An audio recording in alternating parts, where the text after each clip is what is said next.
সেদিন বৃষ্টির সময় খালি বাসায় আমাকে একা পেয়ে আমার শ্বশুর অরুণ আমাকে যেভাবে আমার ডাব গাছে উঠলেন, সেটা শুনলে তোমাদের শরীরে লোম দাঁড়িয়ে যাবে, তোমাদের মন ছুঁয়ে যাবে এই গল্প শুনলে।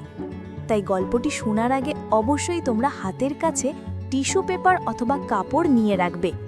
আমার প্রাণের বন্ধুরা, যদি আমার এই গল্পটি তোমাদের ভালো লাগে তাহলে অবশ্যই এই ভিডিওতে একটি লাইক দেবে।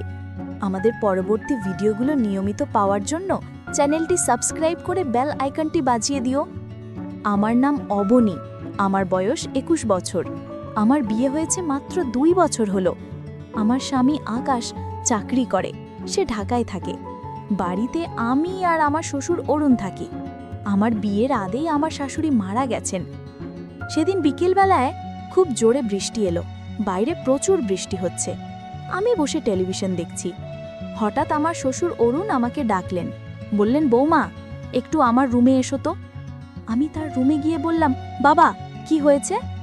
তিনি বললেন, আমার পা ব্যথা করছে, আমার পায়ে একটু তেল মালিশ করে দাও। আমি বললাম, ঠিক আছে, আপনি একটু অপেক্ষা করুন, আমি তেলটা গরম করে নিয়ে আসি। এই বলে আমি রুম থেকে চলে গেলাম। বন্ধুরা, তোমাদের আর একটি কথা বলে নিই। আমার বিয়ের আগে আমার স্বামী আকাশ কিন্তু আমাকে দেখতে যায়নি। আমার শ্বশুর অরুণ আমাদের দুঃসম্পর্কের আত্মীয় লাগে। হঠাৎ একদিন আমাদের বাড়িতে বেড়াতে এসেছিলেন। আমাকে দেখে তার খুব পছন্দ হয়েছিল, তাই আমার মা বাবাকে বলে আমাকে তার ছেলের বউ করে নিয়ে এলেন। ছেলে সরকারি চাকরি করে, তাই আমার মা বাবা আমাকে বিয়ে দিয়ে দিলেন। তখন থেকেই অরুণ আমার প্রতি দুর্বল, কিন্তু আমারও কেন যেন তাকে খুব ভালো লাগে। তার বয়স 55 বছর হলেও দেখতে এখনো অনেক সুন্দর লাগে। বিয়ের পর থেকে দেখতাম শ্বশুর অরুণ আমাকে চোখে চোখে রাখতেন। আমি মনে মনে ভাবতাম তার মেয়ে নেই, তাই উনি হয়তো আমাকে নিজের মেয়ের মতো করে খুব আদর স্নেহ করেন। সবসময় আমাকে জিজ্ঞেস করতেন, তো বৌমা তোমার কি লাগবে? যখন যেটা লাগবে অবশ্যই আমাকে বলবে, কোনো লজ্জা করবে না। অরুণ আমার কাজের প্রশংসা করতেন। আমি যেটা রান্না করতাম সেটাই তার কাছে ভালো লাগতো। আমাকে বলতেন, বৌমা তোমার রান্না খুব সুস্বাদু, ঠিক তোমার মতো, তুমি দেখতে যেমন সুন্দর তেমনি তোমার রান্নাও অনেক সুন্দর। আর শ্বশুরের মুখে প্রশংসা শুনতে আমার খুব ভালো লাগতো। আমি আরও বেশি বেশি করে আমার শ্বশুরের সেবা যত্ন করতে লাগলাম। যাই হোক, এখন মূল গল্পে আসি। আমি তেল গরম করে শ্বশুরের রুমে নিয়ে আসলাম। তারপর তেল তার পায়ে ভালো করে লাগালাম। বিকেলটা ছিল কেমন জানি অন্যরকম। জানালার বাইরে টিপটিপ বৃষ্টি পড়ছে। বাড়িটা একেবারে নিস্তব্ধ, সবাই কোথায় যেন গেছে। আমি আর বাবা মানে শ্বশুরমশাই অরুণ এই বিশাল বাড়িতে একা। একটা হালকা কাঁপুনি লাগছিল গায়ে, মনে হচ্ছিল এক কাপ চা পেলে ভালো লাগতো। আমি চুপচাপ উঠে রান্নাঘরে গেলাম চা বানাতে। হঠাৎ শুনলাম পেছনে নরম পায়ের শব্দ। ঘুরে দেখি বাবা দাঁড়িয়ে আছেন। হেসে বললেন, তুমি তো একা একা, ভাবলাম একটু কথা বলি। আমি বললাম, চা বানাচ্ছি, আপনি বসুন, নিয়ে আসছি। তিনি বললেন, না, আমি তোমার সাথে বসেই কথা বলি। আমরা দুজনে রান্নাঘরে জানালার ধারে বসে পড়লাম। বাইরে বৃষ্টি পড়ছে, হালকা ঠান্ডা বাতাস বইছে। বাবা বললেন, বৌমা জানো, এই বাড়িটা আগে এমন নীরব হতো না, তোমার শাশুড়ি থাকলে কত কথা হতো। আমি বললাম, তার কথা শুনতে ভালো লাগতো আমার, আপনি বলুন না তার কিছু স্মৃতি। আমি একটু থেমে বললাম, আমি তো এই বাড়ির মেয়ে, আপনার মেয়ে হয়েই থাকতে পারি। বাবা হেসে বললেন, হ্যাঁ বৌমা, তুমিই তো আজ আমার সবচেয়ে আপন। আমি বুঝতে পারি এই সম্পর্কটা শুধু আত্মীয়তার নয়, এক গভীর হৃদ্যতার। শ্বশুরমশাই অরুণ ধীরে ধীরে বললেন, তোমার শ্বশুর হোক কিংবা বাবা, একটা বন্ধুত্ব যদি গড়ে ওঠে তাহলে জীবনটা আরও সুন্দর হয়ে যায়। আমি মাথা নাড়লাম। সম্পর্ক তো যত্ন আর সম্মানেই গড়ে ওঠে। তখন আমি হাতটা একটু থামালাম। তিনি বললেন, তোমার হাতের স্পর্শে শুধু শরীর নয়, মন শান্তি পায়। আমি একটু হাসলাম। আপনি এমন বললে আমি আরও লজ্জা পাই বাবা। শ্বশুর হেসে বললেন, লজ্জার কিছু নেই, ভালোবাসা তো সম্পর্ককে আরও সুন্দর করে তোলে। বৃষ্টির শব্দ তখন আরও গভীর হয়ে উঠেছে। ঘর জুড়ে এক শান্ত পরিবেশ। আমি ধীরে ধীরে উঠে দাঁড়ালাম, বললাম, আপনার পায়ে তেল মালিশ শেষ, এবার একটু গরম দুধ এনে দিই। তিনি হেসে বললেন, তুমি পাশে থাকলেই তো আমি সব ভুলে যাই বৌমা। আমি হেসে চলে গেলাম রান্নাঘরের দিকে। আমি রান্নাঘরে গিয়ে চুলায় দুধ বসালাম। জানালার কাছে বৃষ্টির ফোঁটা জমে আছে। মনটা কেমন যেন শান্ত, আবার একটু দুলে ওঠা, এক অদ্ভুত অনুভূতিও হচ্ছে। শ্বশুর মশাইয়ের মুখটা বারবার চোখে ভাসছে। স্নেহময়, প্রশান্ত। দুধ ফুটে এলে কাপ নিয়ে আমি আবার ঘরে এলাম। তিনি জানালার দিকে তাকিয়েছিলেন। ঘরের আলো ছায়ায় তার মুখটা যেন আরও কোমল লাগছিল। আমি দুধ এগিয়ে দিলে বললেন, তুমি এলেই যেন ঘরটা প্রাণ ফিরে পায়। মুচকি হেসে বললাম, আপনি তো এমন করে বলছেন যেন আমি নতুন কেউ।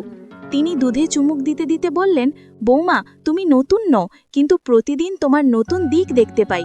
কথাটা শুনে আমি চুপ করে রইলাম কিছুক্ষণ। ঘরের বাতাস তখন কেমন ভারী হয়ে উঠেছে, বাইরে বৃষ্টির ভিতরে নীরবতা। আমি ধীরে ধীরে উঠে দাঁড়ালাম, বললাম, আপনার পায়ে তেল মালিশ শেষ, এবার একটু গরম দুধ এনে দিই। তিনি হেসে বললেন, তুমি পাশে থাকলেই তো আমি সব ভুলে যাই বৌমা। আমি হেসে চলে গেলাম রান্নাঘরের দিকে। আমি রান্নাঘরে গিয়ে চুলায় দুধ বসালাম। জানালার কাছে বৃষ্টির ফোঁটা জমে আছে, মনটা কেমন যেন শান্ত, আবার একটু দুলে ওঠা এক অদ্ভুত অনুভূতিও হচ্ছে। শ্বশুরমশাইয়ের মুখটা বারবার চোখে ভাসছে, স্নেহময়ে, প্রশান্ত। দুধ ফুটে এলে কাপ নিয়ে আমি আবার ঘরে এলাম। তিনি জানালার দিকে তাকিয়েছিলেন। ঘরের আলো ছায়ায় তার মুখটা যেন আরও কোমল লাগছিল। আমি দুধ এগিয়ে দিলে বললেন, তুমি এলেই যেন ঘরটা প্রাণ ফিরে পায়। মুচকি হেসে বললাম, আপনি তো এমন করে বলছেন যেন আমি নতুন কেউ। তিনি দুধে চুমুক দিতে বললেন, বৌমা, তুমি নতুন নও, কিন্তু প্রতিদিন তোমার নতুন দিক দেখতে পাই। কথাটা শুনে আমি চুপ করে রইলাম কিছুক্ষণ। ঘরের বাতাস তখন কেমন ভারী হয়ে উঠেছে, বাইরে বৃষ্টির ভিতরে নীরবতা। আমি হঠাৎ বললাম, তোমার শাশুড়ি বেঁচে থাকতে এমন বৃষ্টি দিনেও আমার পাশে বসে গল্প করত। তোমাকে দেখলে ওর কথা খুব মনে পড়ে। একটু মন খারাপ করে বললাম, আপনি ওনাকে খুব ভালোবাসতেন তাই না? তিনি মাথা নাড়লেন, ভীষণ। কিন্তু জীবন তো থেমে থাকে না, সেই ভালোবাসা এখন শুধু স্মৃতি। তুমি সেই শূন্যতা কিছুটা হলেও পূরণ করো। আমি ধীরে ধীরে তার পাশে বসলাম, একটু নরম গলায় বললাম, বাবা, আমি যদি আপনার পাশে থাকতে পারি, আপনাকে একটু হলেও ভালো রাখতে পারি, সেটাই আমার বড় প্রাপ্তি। তিনি আমার দিকে তাকিয়ে একটুখানি হাসলেন। আওয়াজ তখন একটু থেমেছে। ঘরের বাতাসে তেলের গন্ধ, দুধের উষ্ণতা আর আমাদের নিঃশব্দ বন্ধনের এক অভূতপূর্ব মেলবন্ধন। তিনি হঠাৎ আমার হাত ধরলেন। তুমি এমন করে পাশে থাকলে আমি বেঁচে থাকার নতুন মানে খুঁজে পাই। তখনও মিহি বৃষ্টি পড়ছে, সেই শব্দে এক ধরনের শান্তি আছে। আমি তেল নিয়ে ওনার পায়ে হালকা করে মালিশ করতে শুরু করলাম। শ্বশুরমশাই চোখ বন্ধ করে আরাম পাচ্ছিলেন, মুখে এক প্রশান্তির ছাপ। তিনি বললেন, তোমার ছোঁয়ায় যেন ব্যথাটাও কমে যাচ্ছে। আগেই কখনো কেউ এমন করে আমার যত্ন নেয়নি। আমি হেসে বললাম, আপনি তো বাবার মতোই, আপনার যত্ন নেওয়া তো আমার দায়িত্ব।